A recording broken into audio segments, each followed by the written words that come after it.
It's that time again. Welcome to the Steel City Roundtable, your home for real stories from real people, where everyone matters and all stories deserve to be told. Enjoy the show. Before we get down to the meat and potatoes of the show, we have to go over our legal disclaimer. The views and opinions expressed on the Steel City Roundtable are for entertainment and informational purposes only. We are not professionals or affiliated with any professional organizations. If you are in crisis, dial 911 immediately and seek professional help. And here are your hosts.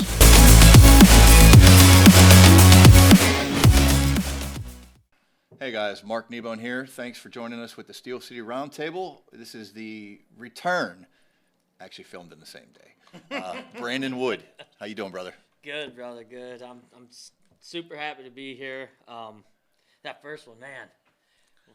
Fired on all cylinders. Running on all cylinders. Mm-hmm. But it's what a great experience. You know, I love getting to share my story with people. It's a wild one. For a lot of my Marine brothers, it's pretty average, but you know, we're a different cut, I believe. Oh, you're different, all right. So those of you who didn't see Brandon in the first episode 4, part 1, Brandon is a former Marine, former professional MMA fighter, and also a recovering addict who I met in recovery. So having that said, you know, we've known each other for almost a year now. Mm-hmm. And so I'm really curious, what has your recovery been like since you got home? Great question, Mark. Thanks, Brandon. It's been a roller coaster. So when I first got back, obviously those that have experience in their recovery, they know there's that pink cloud. We float, everything's peachy. Mine got busted. I was working. I just bought a truck, cash money, so I emptied out my bank account. And now, granted, my foreman didn't know that this was coming, but I got laid off like the week after I bought the truck. Oh, no way. And that ruptured it. But, you know, I was like, all right. Woo! Let's regroup. It gave me time to focus on coaching at the gym, and we happened to buy a new location. Well, I shouldn't say we. My brother Evan, what's up? He bought a location, and it was Nick and Evan's dream to have a big gym and you know, just keep the MMA thing going. Basically, have a big unified gym where we do combatives, you know, law enforcement to MMA. It's also been kind of a dream of mine to have that too, but back to the recovery side of it. So I had something to concentrate on. We moved, and it ended up being about 1,000 times more stressful than what we thought it was going to be, you know. So the recovery was getting real hard during that time. And then I went back to work, and I got sent back to work doing something that I really enjoy, welding. It's welding is some people think you could just pick up a MIG and pull a trigger and point and jur. Right. I mean, a lot of people can do that and be pretty decent at it.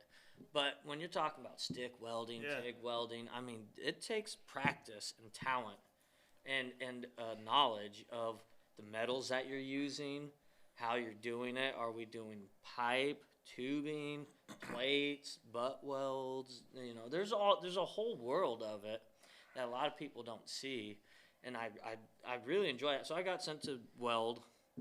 There was a new boiler system going in at a local building, and that was in November. And I was there for about 2 months. Right before the new year hit, I got laid off. And the reason I got laid off was a real kick in the nuts. Somebody wanted their buddy to come weld because he got laid off, so they laid me off, and Oh, that sucks. yeah, and I really fell into a depression through January and February, and to the beginning of this month. If to be completely honest, I think that's a big key. Well, they tell us that's going to happen. Yeah. You know, they tell you when you leave recovery that this is not the end of it. No. This is just the beginning. You know, getting sober is easy.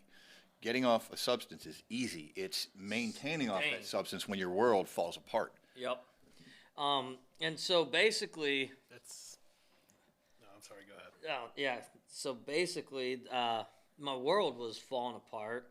With the move in the gym, we lost some people, and it was frustrating because when we were at one location, we literally had guys training on the gym floor because there was a weight room next to it. We were co-renting a space, and we had guys training on the gym floor, where people work out at, lift weights at, I should say. And we move, we get this brand new space, and now it's like, man, come back, guys. We just built you a Mecca. Yeah. So it got super frustrating. Yeah. And it really made the struggle that 1,000 times harder. Sure. Like rebranding, being reborn kind of. Yeah. Yeah. It absolutely is. And, the struggles are there. It's real. And, like I said, I got super depressed for about 60 to 70 days. I didn't cook for myself. It was all fast food, every meal. Papa John's, pizza, burger joints, stuff like that. And I went from being in shape, all that hard work, like Mark was mentioning in the first podcast. I love the gym. I love working out. And it got to the point I was like, why are you putting in the effort if you're just going to get kicked off the freaking horse again? Like, why? And so I sat there for like 2 months, laid off. My unemployment ran out, so I wasn't even, I couldn't even, use that, which you shouldn't bank on that anyways. But, I couldn't support myself, and the savings account that I built up, I dwindled it down. And actually, right before I flew out here, 2 days before I flew out, the transmission of my truck is just pretty much almost dropped out. Oh, man. So I went ahead and emptied out the rest of my bank account and bought a Honda Civic. I was like, I needed a car anyways. If I'm going to go back to work, they're going to send me to the next town over because that's where the new jobs are opening up. And that truck wasn't going to make it there and back very long, which I knew that before the transmission was going to drop or started dropping. So, but recovery, it's been hard. And like I said in the last part of the first episode, I'm putting my, I grew up in the church, and I'm really trying to put my faith in God and let Him speak and guide me. But if you saw the first podcast, you see I have ADHD. I don't sit still very long. I'm very. I was actually going to bring that up whenever you guys, well, not the ADHD thing, the faith thing. Mark, you had said, things will, I forget exactly what you said, but it's a test of faith, right? Yeah, I think what it was something like, everything will get better as long as you put your faith in yourself and in something bigger than yourself. Yeah. And, the bad things that happen, sure, they suck, but it's about keeping that faith that, whatever you believe in, me being, Christ. You're Christ? No. Me believing in Christ. Oh, okay. Jeez. I was going to say, there's a reason why I've struggled with the church my whole life. No. No, that, having that faith that things will get better, that you'll be able to make it through. It's empowering, right? It helps. It really does. So you've mentioned a couple times your issues with money. Yeah. And these are things that you run into when you do live in addiction. Like, we spend money like idiots. We put it all in the wrong places. Mm-hmm. I mean, what is it like coming back being sober and then trying to fight your way out of that financial hole? It's actually the financial hole isn't what I'm worried about. When I truly do put my trust in God and not in my own resources, it's there. I don't have to worry about. But the struggle that I do have to face is rebuilding credit. Yeah. Unfortunately, that's a worldly thing. And It's hard to get back from that one too. yeah, and I destroyed my credit. So luckily for me, the place I'm at right now, I was renting from a friend who ended up selling it to a professional property owner company, and honestly, I try not to be pessimistic, but I'm just waiting for the day they jack up that rent or say, "Hey, get out." I'm sure it's gonna happen sooner than later because they can make a lot more money than what I'm paying, and it's a month-to-month thing because that's what my buddy and I were doing. Yeah. And he said the only way he'd sell that property because he wasn't gonna sell it, so that maybe one day I could buy it. Oh yeah. Or that way, he could hold on to it and maybe sell it for more. He said, he did me a solid there too. That's motivation to work on it, Yeah, and but now they own it, and that also kind of threw me for a loop too, because now, like I said, try not to be pessimistic, but we're talking worldly things here, money, stuff like that, and when the company knows they lose out on money, it's not long before they fix the problem. Yeah. And, I get my VA disability, and I make decent money when I'm working. The problem is working. Because of my addiction, I'm pretty behind on the plumbing side of learning. I have a license as an apprentice, but I haven't taken the state plumbing exam, which I didn't have the hours for because of COVID, going to rehab twice, so I'm behind on the hours, but it's also a pipe fitter union, so I do have that. I have welding certs, med gas certs, stuff like that. That will keep me at my job, but the plumbing in my area is where the work's at, right? Everybody poops. Again, something that's recession-proof, right? Yeah, I mean, it's always going to be there. Something's going to need to be fixed, replaced, or maybe people want new, it's always going to be there, but that aspect of it I'm behind on, so it's hard for them to place me in work. So with all these things going on, you coming home, you're dealing with the rebuilding your credit, you're dealing with the potential for maybe having to find another place to live, the not working steady, Yeah. How are you dealing with that? Because that alone has got to take you very close to the edge. It's Stressful. Can be. Yeah, it's push it to the limits, Push it. Here's the problem: keeping this kid on track is impossible. Like I said, I've faced my demons a lot in January and into February. I had to have close friends come and put me in reality check. Like, are we gonna go down that path? Are we? Cause I'll just beat shit out of you right now, and we'll call it what it is, and we'll go about our own ways, And I was like, well, first of all, the first statement's false. But no, we're not. We don't have to go down that path. But a couple close people to me, my buddy Evan, he did put me in check. Because I gave up on myself. And he did. He put me in check, and now it's a matter of staying in check. And so if you guys missed the first episode, this is what really hurts for me the most is I was a very disciplined individual. when I was fighting, I was on the backcountry roads in Illinois on a 100-degree day in a sauna suit running 6 miles. I was, on Saturdays and Sundays, I didn't sit still while a lot of people, might recover. No, I was out doing something. When I was fighting, I very rarely drank, and if I did, it wasn't within a 5-week area of my fight. I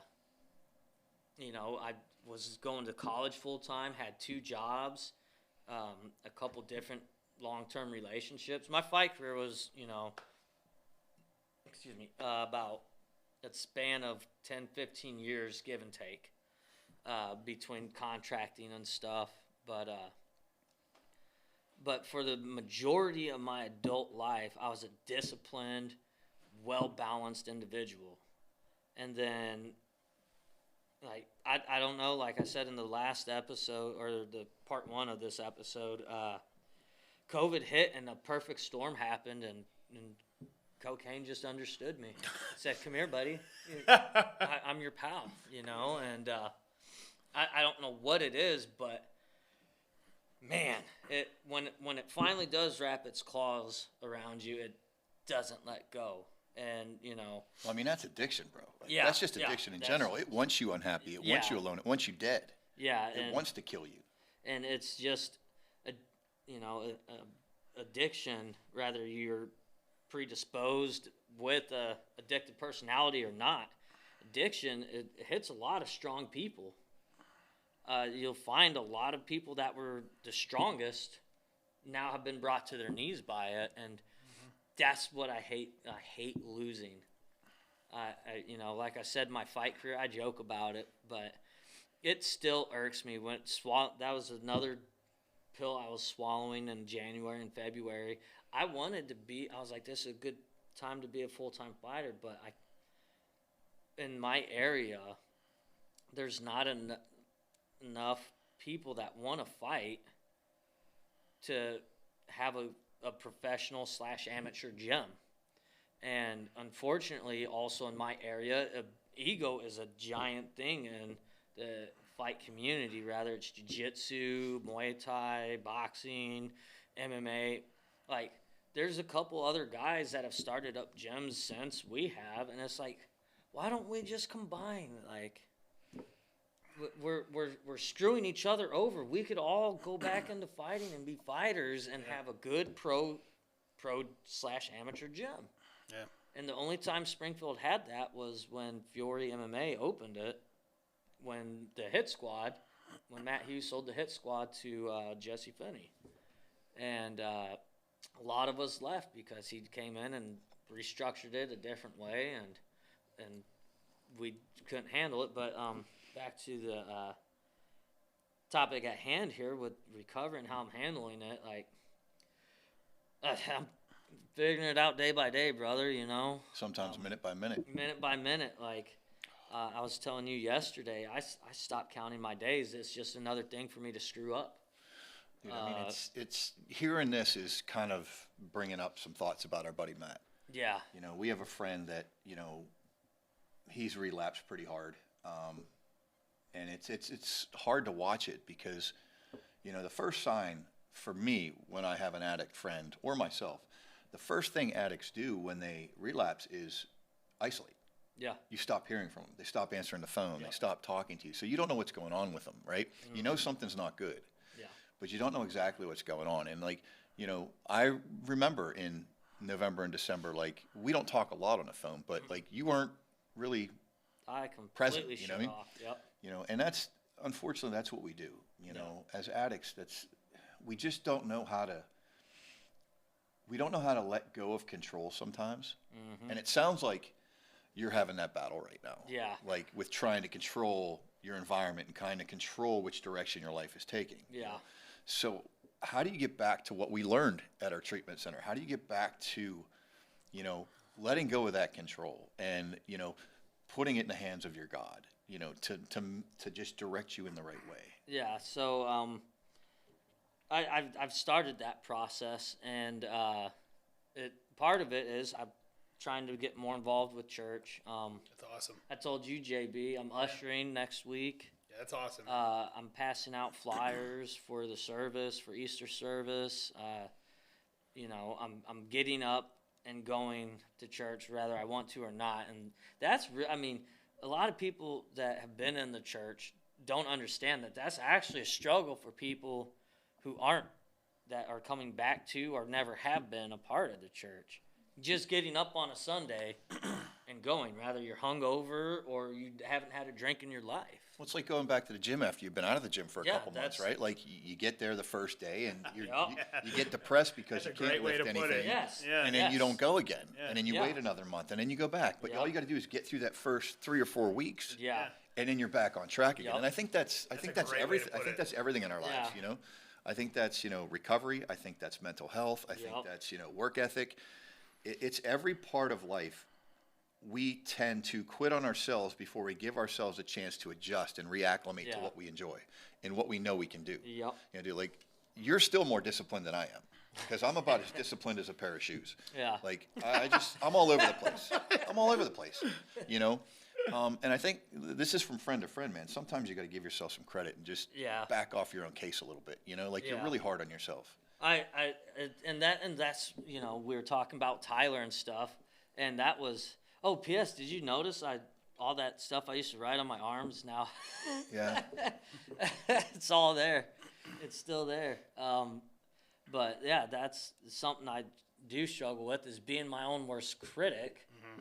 When that's the real success. I think when you know you've, I shouldn't say made it in recovery, but when recovery becomes a second nature, I should say, where it's not, all right, I got to get to the meeting. All right, what do I got to do today? And then it's when you start loving yourself. Gain control again. You gain Well, it's like control. last night we went to a meeting together. We both went to an AA meeting last night, and the topic was rigorous honesty. Yeah. And that's pretty much an addict's kryptonite, to be rigorously honest. And there was a lot of good discussions last night, and a lot of people had good things to say. But I remember one thing that was talked about, and AA is a protected area, so names never come up, and but it was saying that we have to be honest with ourselves, and we never truly forgive ourselves for what we've done. And one of the things that I said was that when I realized that I don't fit in anywhere, right? I'm just that guy. I never fit in sports. I never fit in. I did all these things in my life, and I never found a place I fit in. And then I found it in AA. Yeah. Because it was people like me, right? Mm-hmm. So I was with my own kind. And the day that I realized that I don't have to fit in, the day I realized that I just have to be me, and who gives a shit what anybody else thinks? Yeah. Amen to that. And then also realizing that I have to apologize to myself, and I have to be honest with myself and say, you messed up, Yeah. but it's okay. You're going to be fine. You just have to put your faith in yourself, put your faith in your higher power, your God. And, dude, since I've known you, you've been a religious person. Yeah. So, like I said, I'm glad to see that you're fighting through it because I worry about you, man. I worry about all our people that we were there with. Yeah, there's about a dozen people that I gave my number to, and I said, call me. And out of that dozen, I think 6 have kept in contact. And out of those 6, I think 3 of you guys are still in contact. I don't think you met 2 of them. I think they showed up and here's the thing, guys. I was down in Florida in treatment for almost 90 days. I was supposed to be there for 90 days, and I left 12 days before. And part of it was some things that were going on there. The place where I was at, I think Mark can agree with this. The treatment side was excellent. Okay. I enjoyed, I got something from almost every facilitator or counselor. I dove in, I read The Body Keeps the Score, and Savannah, she would give me homework assignments, and I'd do them. The clinical side was very good, but the administrative side was going through some changes, and they were putting out some stuff that I was just like, I got to get out of here. It's going to start getting stupid before it gets better, and I'm not staying long enough. Being fair, when you got there, you were ready to beat everyone up and you were ready to leave like every other day, because you talk about being very regimented, right? And like the how loose things were at times, you couldn't deal with it. And I remember like having to talk you off the ledge a couple times. Remember the one day Clyde had to come in? Yep. Yeah, I said, nope, I'm done. No Fuck kidding. this, I'm out.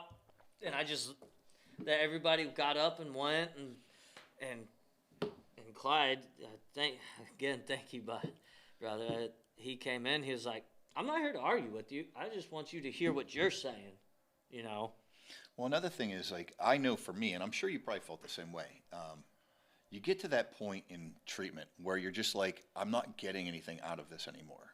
Yeah. Like, I've learned what I can learn about myself. I've learned what I can learn about what I'm doing. Now I'm just kind of plateauing and sitting. Yeah. And really wasting time on starting the true recovery. Mm-hmm. You know, I mean, that's how I felt when I left. And I extended 2 weeks. Remember, I stayed an extra 2 weeks because I wasn't ready yet. And that last week, it was like, I probably should have went home a week ago. Yeah. You know, and you being there almost 90 days, like, we knew people that were there 6 months. Oh, yeah. You know what I mean? Like, people that were there on a VA consult, where the VA, you could stay for up to 6 months. Wow, okay. You know? And a couple of those people needed it. A couple of them had nowhere else to go. Which is in itself very unfortunate. My old roommate was also there for quite a bit of time, but he was dealing with a lot of different issues. Yeah. It's sad because all of us, so people think addicts are weak. You know, we're probably some of the strongest people you ever meet. Yeah. Because we are able to suffer for silently before we do anything about it. Like, we literally say just a suffer damn in word. silence. I always say it, living comfortably being uncomfortable. Yep. Like, we're just so lost that we can sit there and fight off logic every day. Like, if I just stop doing this, my life will get better. Yeah. But then you're like, fuck that. I'm going to keep doing this because it makes me feel good. That doesn't sound any fun, and this one makes me feel good. So with your journey, you know, going from the guy that I met who wanted to beat everyone up to being the guy that I know who wants to beat everyone up, you know. And then help them. Yeah. Do you think that, you know, you have a better skill set, coping mechanisms to deal with the struggles that you're going through right now? Yeah. Or do you feel like you're still kind of... No, so January, February, and December was actually the first time I gave up on myself. Like, so when we'll refer to episode or first part of this, you know, I talked about I went to rehab twice. First time I didn't do it for the right reasons. I hadn't given up on myself.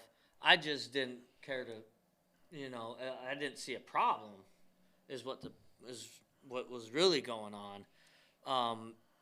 And I dried up, you know, I got dried out, and for about, I want to say 60 days, I was good. And then, of course, you know, she gave me the divorce papers, and I was like, well, what's the point now, right? Yeah. Like, why am I giving up my fun? Yeah, why am I giving up my fun if she's leaving? I mean, saying it the way you said it, you know, wrong reasons. Yeah, you know, it was. You know as well as I do that I would say a good 90% of the people that were at our treatment center were not there to get healthy and get clean. They were there because they were court ordered, or their family members sent them there, or whatever else it was. They weren't really truly there. I mean, I really wasn't truly there until I got out of detox. Yeah. Like, the whole time in detox, I was like, I don't know if I want to do this. Yeah. You know? And part of that, though, and I remember, I think it was Clyde or maybe it was Angie was saying, you know, that's the addiction, try not to die. You know, in that moment, like for me, and this is just my thought on that, is the addiction's living in you. It can't. It's a symbiotic relationship. It can't live if you don't live. And it will stay there until it does kill you, and then it's gone, right? Yeah. There's two ways to get rid of it: the painful way or the easy way. Which is it really easy? Death? Is it really that easy? Because I'm pretty sure we were all miserable enough that while we were messed up, we decided to get clean or sober or, you know. But I think when we're there, that first 2-3 weeks is that addiction dying off. It's knowing, crap, now they've got tools. Mm-hmm. It's kind of like, you know, when you Dark first side start. doesn't have its hold on you anymore. Yeah, it's kind of like when you start going to church and you start learning about God. Mm-hmm. Then things start getting rough, and it's like, why is this getting rough? God, you know. There's a reason for that. It's because the devil doesn't want to let go of one of its strong soldiers. Mm-hmm. Same thing, you know. And it's like I wanted to be there, even though I didn't want to be there. I mean, the only way you can get clean and get sober and stay that way is because you're doing it for yourself. Yeah. You know, if you're doing it for anyone else, it's not, in my opinion, and, you know, we know I'm no genius, but it doesn't work. What? It doesn't work if you're doing it for someone else, right? No, like, so absolutely. you could say, I want to get sober for my relationship, but you always go with you. Yeah. Anywhere you go, you're coming along. So your problems don't go away. You know, so you have to do it because, you know, inside you, you know that something needs to change. And I mean, there's still like righteous reasons to get clean, you know, for your kids, or I mean, not that getting clean for your family and they're motivating factors, no doubt. It's not wrong reasons. It's not the reason to get clean, and to get clean is for yourself. Yeah. Because you're no good to anybody, yourself, your family, nobody. If you're not actually doing it. And all those things that you're talking about, family and friends, that's motivating factors. Yeah. You know, because number one, they're your support network. Yeah. Right? Like they're in your corner. Yep. You know, You and don't want to let them down. I think a lot of people, when they're struggling with the idea of getting clean and getting sober, they think they're going to do it alone. You know, we all think that we're in this by ourselves, right? So like when I went to treatment, I started a text chain with like all my good friends. So every time I would get my phone to make my phone call, like every couple days, I would see all these messages from my friends, like motivational, like, hey man, we're so proud of you. You're doing a great job. You sound great on the phone, like all these things. And I didn't realize when I was there how important that was. But when I got home, I was just like, I couldn't have done it without these people. You know, like your support network is so strong if you let it be strong. Mm-hmm. You know, what we tend to do is we tend to isolate and we try to do everything on our own because we don't want to bring anybody down to our level. Or think we're not worth it. Yeah, I mean, it's crazy, right? That was a big topic for Tyler and I, you know, because a lot of the traumas that I went through that were outside the, and I shouldn't say traumas as much as struggles or embedded ideas, was what am I? I'm nothing. I'm nobody, you know, like I'm not worth that. Why do people care? And that goes through a lot of people's heads. And that can be a crippler right there. Mm-hmm. You know, it can be an absolute crippler, which, you know, back home, me and my buddies, you know, we crack jokes. They call me a basic white girl for getting these sayings tattooed on me. I mean, yeah. But 100%. You know, like, listen, first of all, when I was a full-time fighter, you know, and I tell my fighters still, you got to embrace the pain. And back in December and January, February, I didn't. I gave up on myself and I let depression set in, you know, and I just didn't do nothing. Didn't work out. I just sat on the couch. I'd go and half-ass coach, like, all right, here we go. So what got you out of that? Because I've been there. I know how that feels.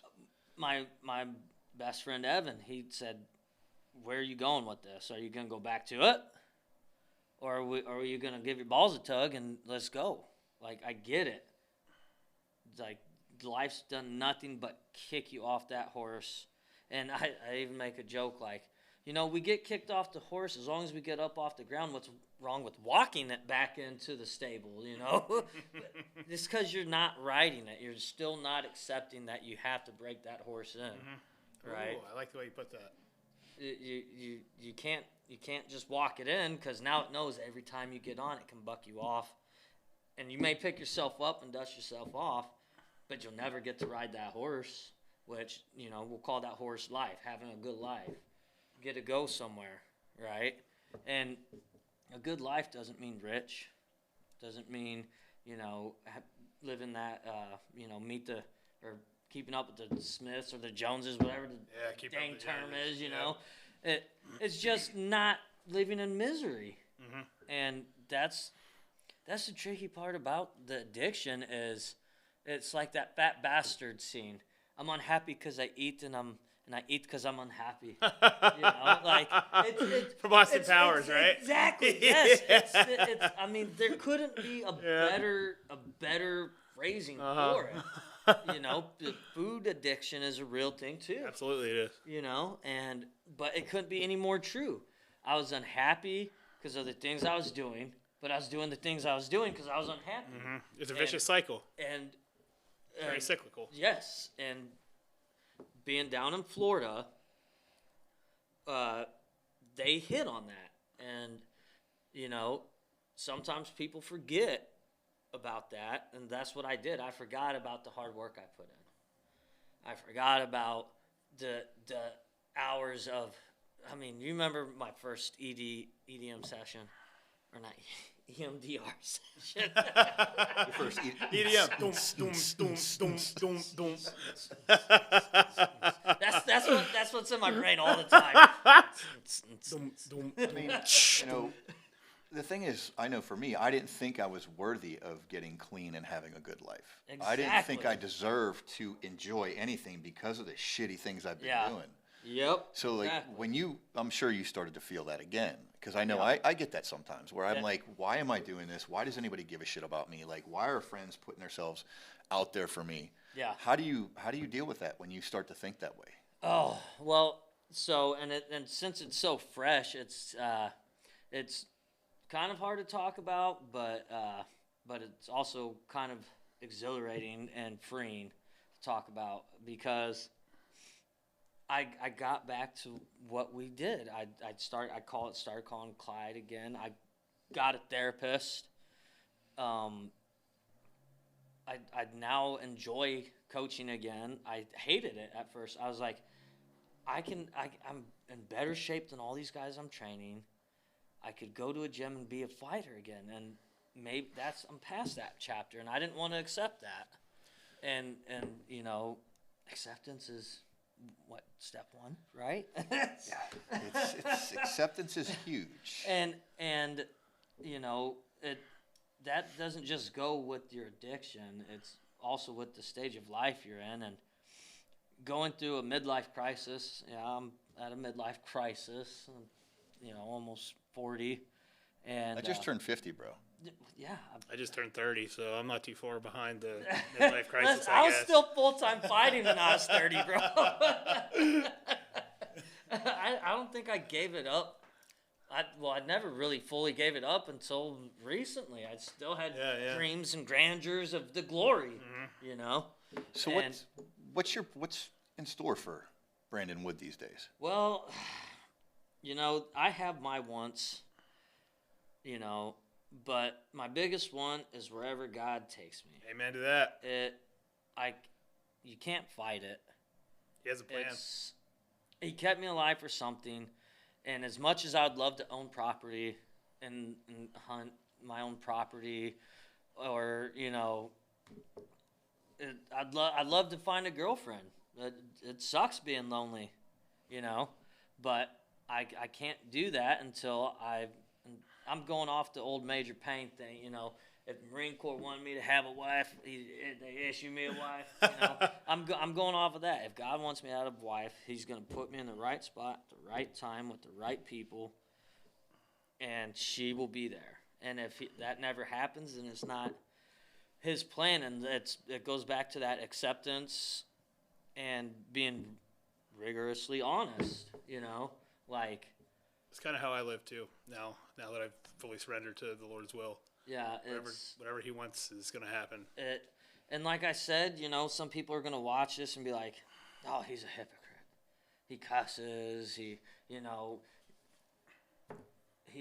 a cokehead. Listen, what you did in your past, you asked for forgiveness, and it's forgiven. Don't go back to it, and that's the hard part. Hey, it's like we talked about earlier. Jesus dined with sinners, tax collectors. Yeah, we were. You know, his best friend. Yeah, the healthy don't need a best doctor. friends was a prostitute. Yeah, you know, like Mary Magdalene. yeah, like the healthy don't need a doctor. The sick do. And that's what Jesus Exactly. was. Well, you bring up a good point. You know, we as addicts and people that suffer mental health issues, we always are spending all our time looking back and worrying about the future. yeah, You know, we don't live presently. We don't live today. yeah, And I think that's something we both learned when we were down in Florida is that we have to focus on where we are right now because where we are is where we're supposed to be. yep, Depending if it's your God, your higher power, whatever it is that you believe in, it has you here right now. Like you're on this podcast with me, who self-proclaimed moron, you know, and this guy over here, you know, you're here because this was meant to happen, and this podcast was meant to happen. That's right. And this Yeah. is why we do this. You know, I mean, I got nothing but love for you, brother. Like you are family, and you know, we went through a lot together. yeah, And we're here now because this is what we're supposed to be doing. Yeah. You know, if anybody gets anything out of this, it's that, you know, cokehead, alcoholic, whatever. If you just open the door for honesty and open the door for faith in something other than yourself, Yeah. you've got a chance. You know, and I think that's something that, you know, the people that are struggling right now, the ones that are like right on the border of rock bottom, yeah, you know, they think it's the worst thing in the world. But let me tell you something. Rock bottom's not a bad place to be because that's where the change happens. At least you still have a bed. Yes, yes. But that's where the change happens. You know, Yeah. sometimes you have to go so far down that hole that there's nowhere to go but up. And you have to make that conscious decision to do something about it. You may not know what it is. Yeah. Right? You may not know what I have to do. Like you may get to rehab in Florida and not know what's going on and not be 100% sold, but you know something's changing inside of you. So this is going to be kind of a weird question, but when did you really know that you were changing? Like that you no longer were just thinking about getting clean. You were no longer just, you know, a cokehead thinking about getting Yeah. clean. You were Brandon in recovery. Does that make sense? It would have been. So I did a class with my church. It's called Rooted. It's a whole book. It's I think a 8-week or 9-week series, and every week, once a week, you meet and you go through this book. And for me, it was when I went to a place in Springfield called Helping Hands with my group, and I washed people's feet.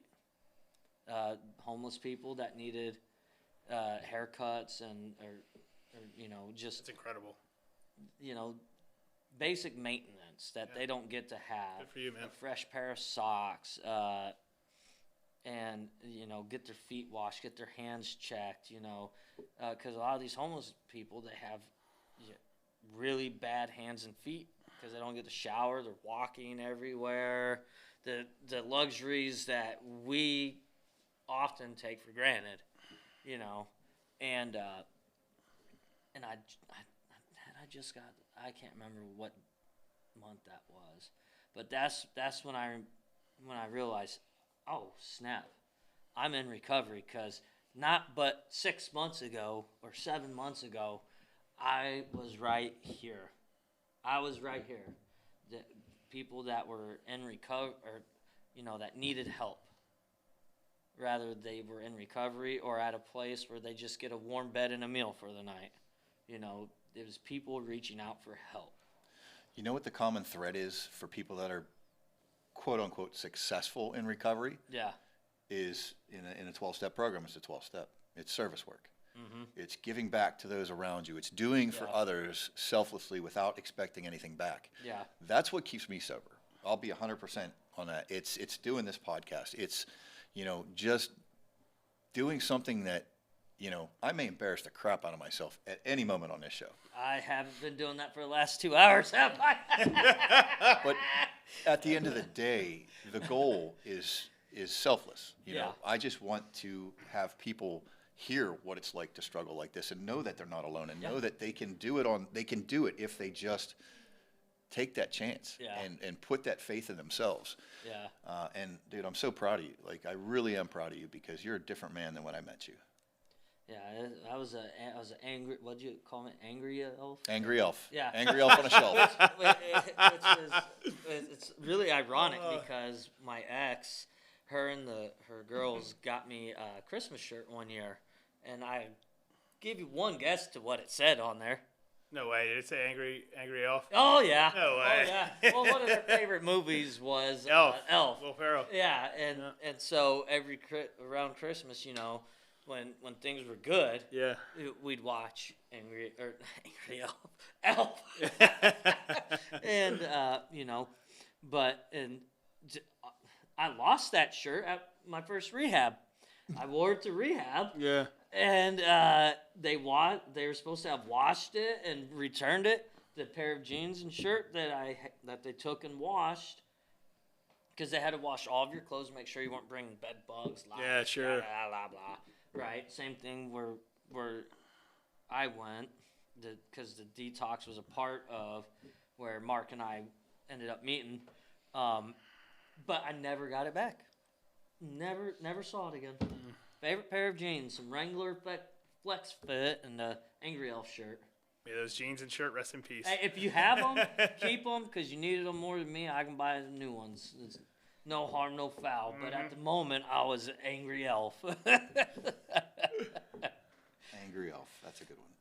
But I appreciate you, brother, and it means a lot to hear that a difference can be seen, because some days I look in the mirror and I still see that same ugly face, And, there's some days I don't even want to look in the mirror.